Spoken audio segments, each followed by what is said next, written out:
الله الرحمن الرحيم. اهلا بيكم حبايبي في قناة كروشيه منون. النهاردة ان شاء الله هنعمل مع بعض اول مشروع لزينة رمضان بنعمله على القناة.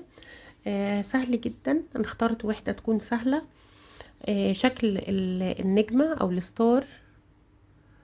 الوحدة 3 سطور، وعملت سطر رابع حشو علشان يخليها متماسكة. هنشوف طريقة العمل التصل او الشراشيب وطريقة تركيبها. المشروع سهل جدا، وحبل الزينة سهل، مش بيتكلف حاجة خالص، وفي نفس الوقت مش بياخد وقت. نقدر نعمله نزين بيه البيت، وبتبقى حاجة هاند ميد وحاجة جميلة نفرح بيها ولادنا. يعني اتمنى ان شاء الله ان الفيديو يعجبكم، وكل سنة وانتم طيبين. يعود علينا الايام بالخير يا رب. هنشوف الوحدة مع بعض حالا دلوقتي، نشوف الخيوط. هي الخيوط طبعا ممكن تنفع بواقي خيوط، بس لو انت لسه ما اشتركتيش في القناة يا ريت ما تنسيش تعملي لايك وشير وسبسكرايب للقناة.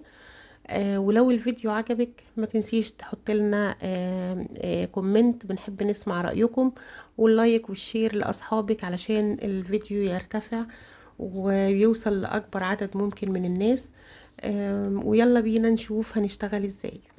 دي مجموعة الألوان اللي هنعمل بيها الوحدة بتاعتنا. هي كلها يعني هتنفع من بواقي الخيوط. هو المشروع ده هيبقى سهل نعمله ببواقي الخيوط. هنبدأ نعمل الوحدة مع بعض واحدة واحدة ونشوف هنكملها ازاي. طبعا انا هشتغل بإبرة رقم 3 او إبرة مناسبة للخيط اللي انت هتشتغل في البداية بالطريقة اللي احنا متعودين عليها. وهنعمل سلسلة مكونة من 5 غرز. 1 2 3 4 5.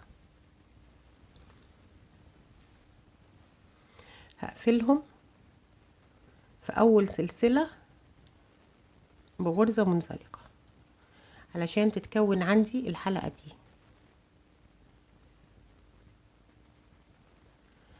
هاخد الخيط بتاعي معايا للتنظيف وهرتفع 1 2 3. 3 دول بمقام عمود، هعتبرهم عمود. هلف الخيط على الإبرة وهنزل اعمل العمود رقم 2. هلف الخيط على الإبرة وهعمل العمود رقم 3.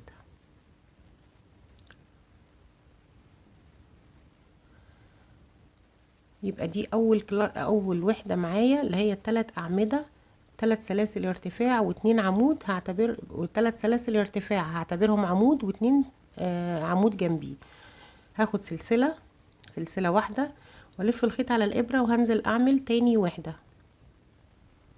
1 2 3. انا هكمل كده لحد ما اكملهم 5 وحدات.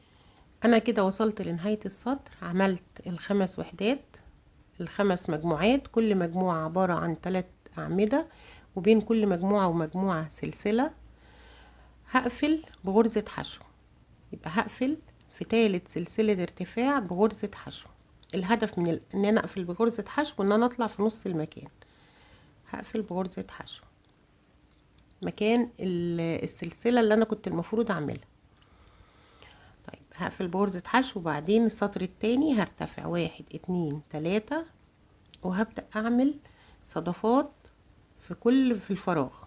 يبقى الصدفات هيبقى مكانها فراغ السلاسل اللي انا كونته ده. كل فراغ سلسلة هعمل فيه صدفة. الصدفة هتبقى مكونة من 3 عمود، 2 3. هعتبر سلاسل الارتفاع عمود واعمل كمان 2 عمود، يبقى كده 3 عمود. هعمل سلسلتين 3 سلاسل، وارجع اعمل تاني 3 عمود في نفس المكان. 1 2 3. يبقى كده الصدفة اتكونت. دي اول صدفة. المفروض ان انا هعمل يعني هعمل 5 صدفات. انا عملت واحدة، هاخد مسافة بينية سلسلة وارجع تاني اعمل الصدفة التانية. 1 2. طبعا السلسلة دي اقدر الغيها، بس انا زودتها علشان تبقى الوحدة مرتاحة. 3. هاخد 3 سلاسل وارجع تاني اعمل في نفس المكان. 1 2 3. يبقى ده التكوين بتاعي اللي انا بعمله. صدفة مكونة من 3 أعمدة، 3 سلاسل، 3 أعمدة.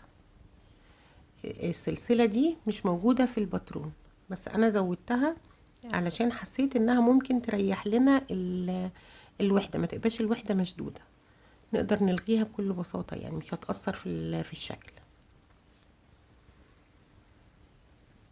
هنا في فراغ هعمل فيه الصدفة بتاعتي. هكمل لحد ما اخلص كده لنهاية السطر التاني. عملنا ال5 صدفات. هنقفل في تالت سلسلة ارتفاع اللي كنا ارتفعنا بيها، هنقفل بمنزلقة، وهرتفع سلسلة، واول حاجة هعملها غرزة حشو،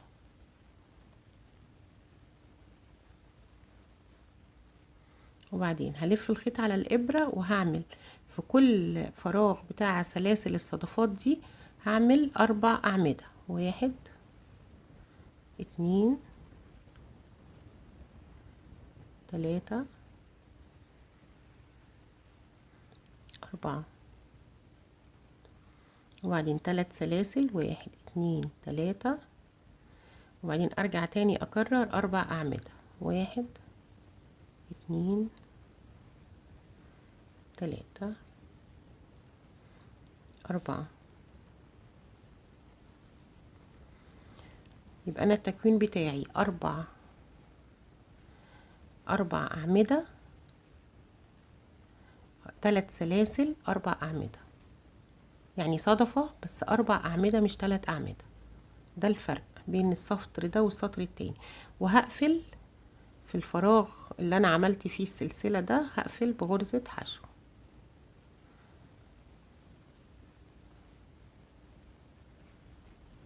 يبقى ده التكوين بتاعي اللي انا هكمل عليه ال5 وحدات اللي هعملهم، او ال5. خلي بالكوا دي وحدة خماسية، فانا كل سطر بعمل 5، بكرر اللي انا بعمله في الاول ده 5 مرات. هرجع تاني هكرر معاكوا دي تاني. هدخل في الفراغ بتاع الصدفة، هعمل عمود، 2 3 4. 1 2 3. 3 سلاسل، واعمل تاني 1 2 3 4. وهقفل في الفراغ ده بغرزة حشو. كمل تاني. هعمل الوحدة اللي بعديها، هعمل 1 2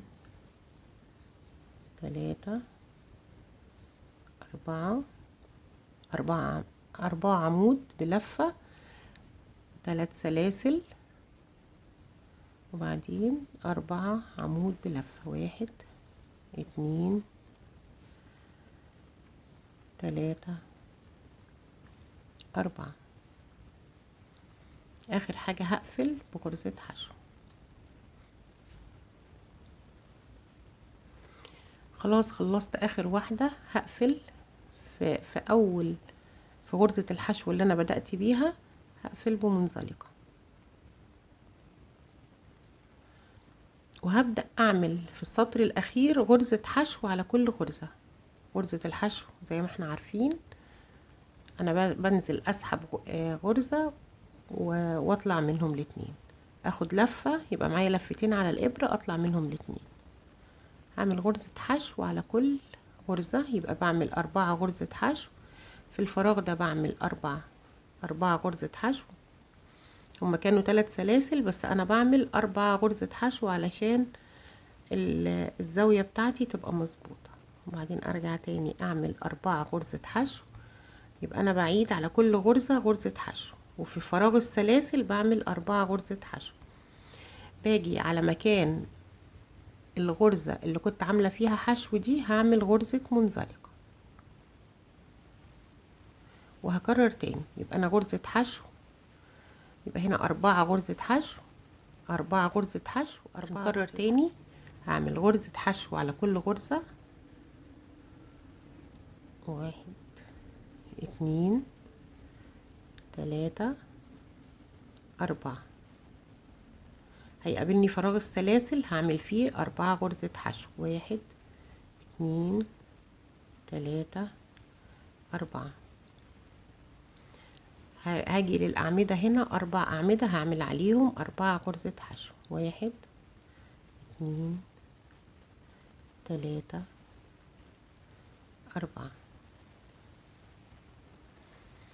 هقفل في مكان غرزة الحشو في السطر اللي قبليه بغرزة منزلقة، وابدأ الوحدة الجديدة. هكمل وارجع لك. وصلت لآخر غرزة، هقفل بغرزة منزلقة،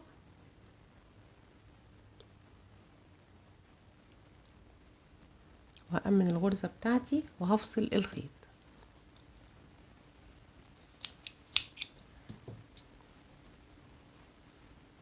هأمن الفتلة بتاعتي وهبدأ أظبط الزوايا وانضف الخيط بتاعي. انا بنضف الخيط بإبرة الكروشيه، بدخله كذا مرة،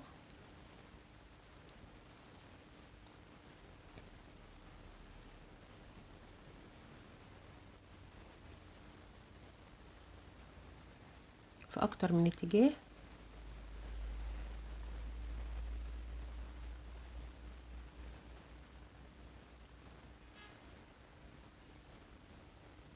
هو الهدف انه ما يخرجش. في الاخر ممكن اعمل عقدة زي دي كده خلاص. والجزء الباقي ده انا بنضفه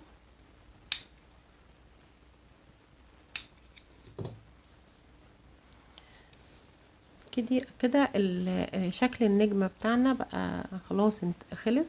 باقي هنعمل تصل نعلقها فيها، يعني هي هتبقى متعلقة من هنا، فانا هعمل لها تصل اعلقها هنا، او شراشيب بشرشوبة اعلقها فيها. وعدد اللفات افضل فاكراه، لان هعمل بيه كل الوحدات. هلف 20 لفة.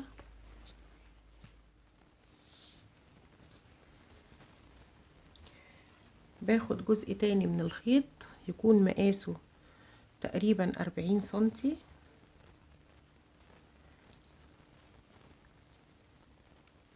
واعمله دبل.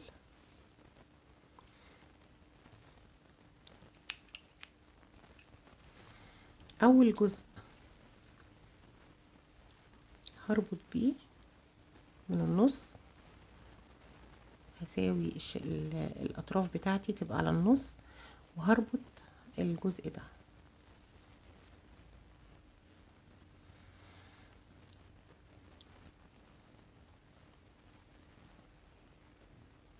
العقدة بتاعتي عقدة مركبة اللي هي بتبقى لفتين جوا بعض، وبرجع اعمل كمان لفة على عقدة عليهم.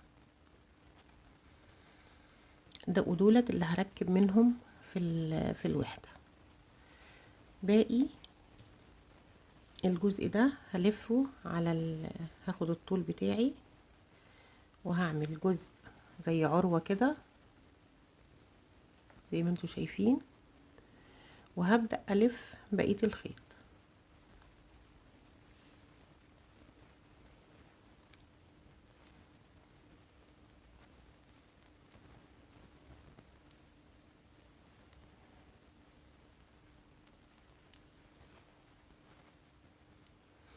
الجزء ده اللي باقي خلاص بقى طول التصل نفسها او اطول شوية، بدخله في الحلقة بتاعتي،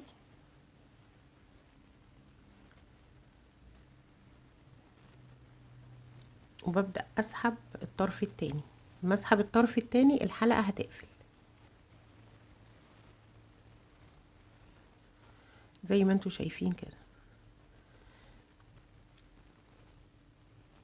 ممكن ارجع اربط الطرفين تاني.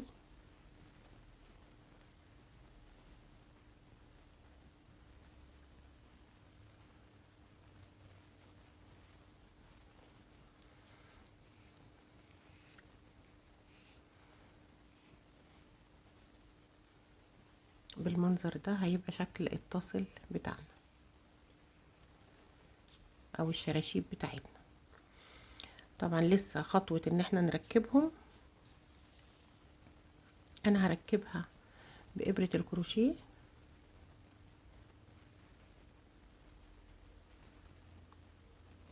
طبعا لو عندك خرزة او حاجة تقدري تحطي في خرزاية هنا، بس انا هركب من غير خرز.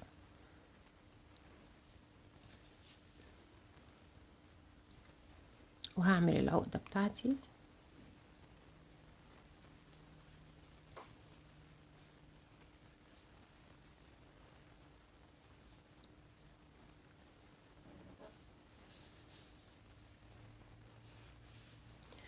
والطرفين دولت هسحبهم في الطاسل نفسيها. هدخل بالإبرة من هنا وأسحب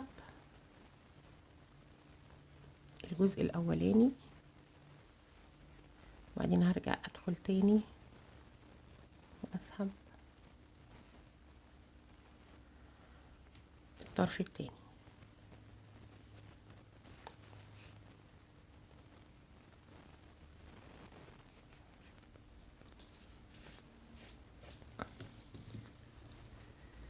هفتح الجزء المقفول ده وهبدأ أساوي التاسلز بتاعتي.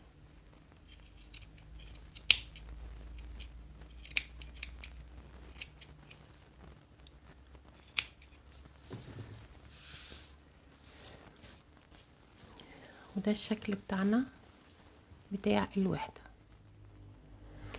أنا عملت سلسلة بطول حوالي 30 سنتي أو أكتر. الطول ده زي ما انتي حابة. وهبدأ أشوف هركبها، يعني هركب الوحدة ازاي أو هعلق الوحدة ازاي. هلف الخيط لفتين على الإبرة وهنزل أدخل في الزاوية هنا،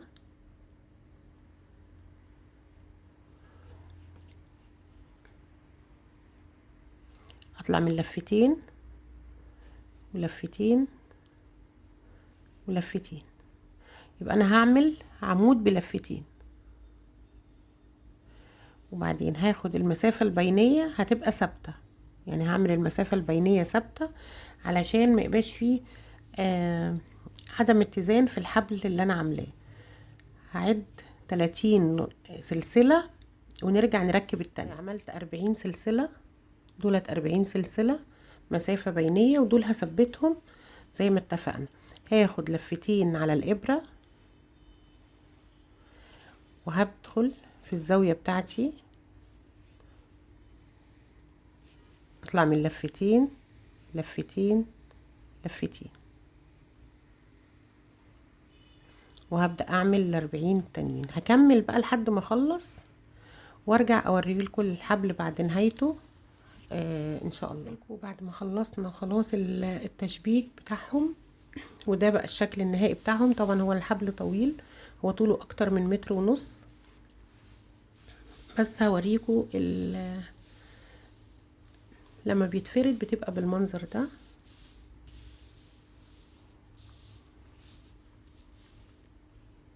هو شكله جميل جدا. اتمنى يا رب يكون سهل وتطبقوه، وكل سنة وانتم طيبين، تتعاد عليكم الايام بخير، وان شاء الله اشوفكم على خير في فيديوهات تانية كتير. وما تنسوش تعملوا لايك وشير وسبسكرايب للقناة، ومع السلامة.